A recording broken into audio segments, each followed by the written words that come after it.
Hey there, algebra class. Before we start our new lesson, I wanted to upload this video to talk to you guys about 7.3 just a bit.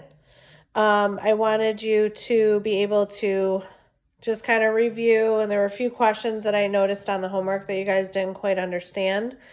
Some of you did fine, some of you had some questions, so I wanted to make sure we covered those. Before we do that, I kind of breezed through it in the video, so I apologize about that, but I want you to add this stuff to your 7.2 notes, okay? These are the rules of signs when we're factoring trinomials. So I mentioned this yesterday, but I think I want you guys to put in writing because some of you had your signs mixed up just a little bit. So let's make sure that we, we have the correct info down. If you have positives across the board, you're going to have 2 plus signs when you factor. Okay. If you have a positive last term, that means my last term has to be positive. But if I have a middle negative term, that means I'm going to have 2 negatives. Okay. So those two are if you have 2 positive end terms, your signs are going to be the same. If you have a negative last term, your signs are going to be different. Okay, I wrote down the 2 different ones because, sometimes your middle term will be positive. If that's the case, when you factor, the bigger number needs to be by your positive.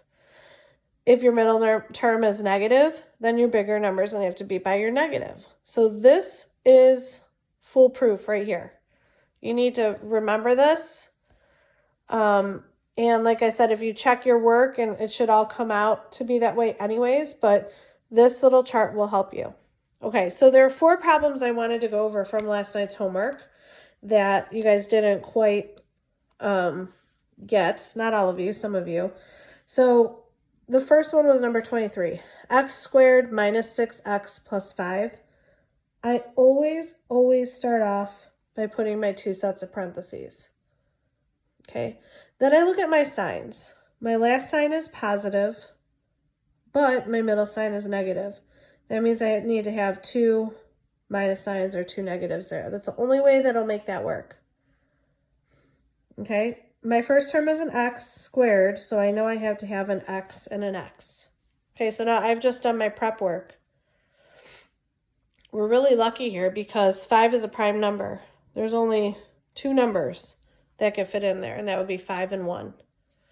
Okay, a lot of you guys messed up the signs, so I just wanted to make sure you were clear on the signs for that one. Okay. All right, next one that some people had trouble with was 24. 24, again, I'm going to set up my 2 sets of parentheses. I have x squared minus 9x plus 18. My last number is positive. My middle number is negative, so just like with 23, I have to have 2 negative signs. Okay, this one people were just not getting the right numbers. And a couple of you had signs mixed up too. So if I think about 18, I have 1 times 18, 2 times 9, 3 times 6. This is a plus, so I have to add these together. Whichever one adds up to 9 is the pattern or the factors I want to use. So 3 plus 6 is 9. I'm going to put a 3 here and a 6 here.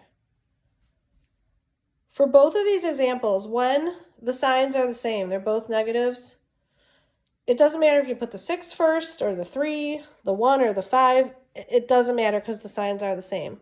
When the signs are different, that's when it matters. Okay. All right, the next one that a lot of people had trouble with was 31. 31. So I'm going to set up my 2 parentheses. I have x squared minus 2x minus 35.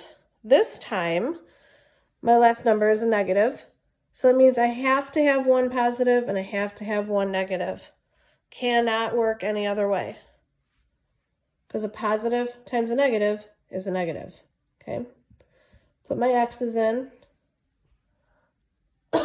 Excuse me. Coming down with something. I have 1 times 35 and 5 times 7. Okay, the thing that people messed up on this, everyone knew it was 5 and 7, right? Because the difference between 5 and 7 is 2, so that matches up.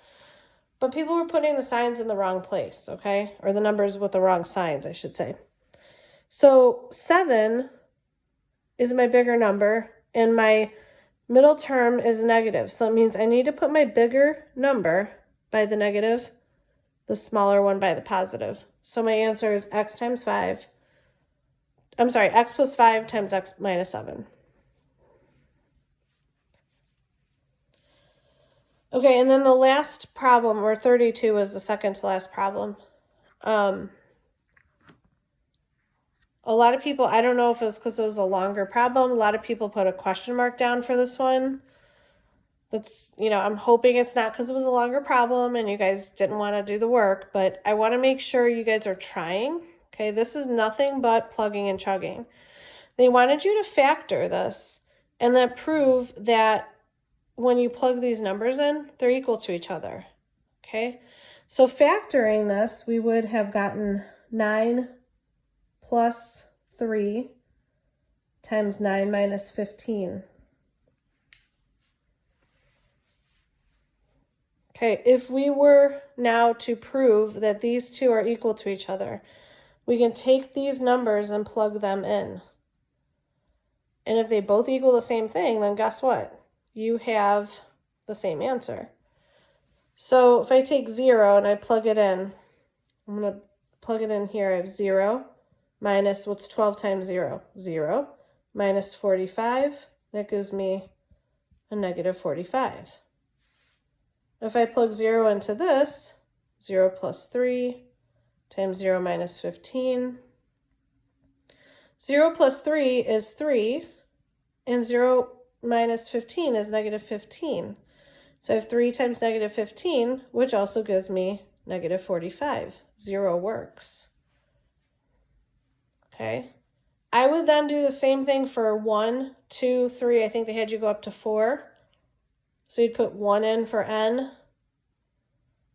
in both of the different variations of this expression, and you can end up with your answer. Okay. Hopefully that helped, and hopefully you put that in your notes. That stuff is important. The next section we're going to do is taking this to the next level. So make sure you have a good understanding of this before you move on. If you need to, do a couple extra problems or redo the problems you have. Okay, just so you have a good grasp of for your next problems. All right, thanks.